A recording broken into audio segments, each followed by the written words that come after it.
எனக்கு அன்பானவர்களே, ஆண்டவராகிய இயேசு கிறிஸ்துவின் நாமத்தில் அன்பின் வாழ்த்துக்கள்.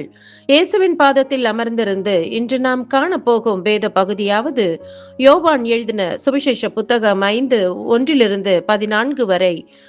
யூதருடைய பண்டிகையொன்றில் எருசலேமுக்கு சென்ற இயேசு கிறிஸ்து பெதஸ்தா என்கிற குளத்தண்டையிலே 38 வருடமாய் வியாதியிலே படுத்த படுக்கையாய் இருந்த ஒருவனை சுகம் கொடுத்த ஒரு சம்பவம் இது. பிரியமானவர்களே, அற்புத சுகம் வேண்டி இயேசுவை தேடி அவன் செல்லவில்லை. அவனை தேடி இயேசு கிறிஸ்து வந்தார். சொஸ்தமாக வேண்டும் என்று விரும்புகிறாயா என்று கேட்டார். அதற்கு அந்த வியாதியஸ்தன், தண்ணீர் கலக்கப்படும் போது கொண்டு போய்விட எனக்கு யாருமே இல்லை. நான் போகிறதற்குள்ளே வேறு ஒருவன் முந்திக் கொள்கிறான். இருதயம் சோர்வடைந்தவனாய் விடை தெரியாது நொந்து போயிருந்த அவனை பார்த்து இயேசு கிறிஸ்து இவ்விதமாய் சொன்னார், எழுந்திரு, உன் படுக்கையை எடுத்துக்கொண்டு நட என்றார். படுக்கையை எடுத்துக்கொண்டு நடந்து போனான்.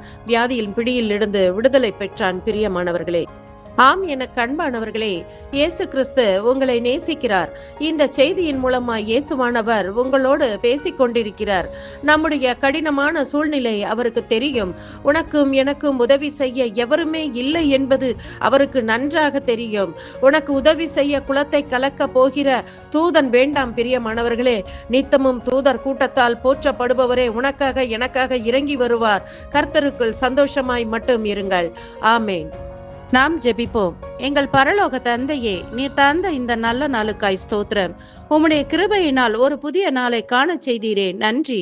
சகல இக்கட்டுகளுக்கும் பலவீனங்களுக்கும் எங்களை விலக்கி காப்பவரே, தேடி வந்து விடுதலை அளிப்பவரே, உம்மை வரவேற்கிறோம்.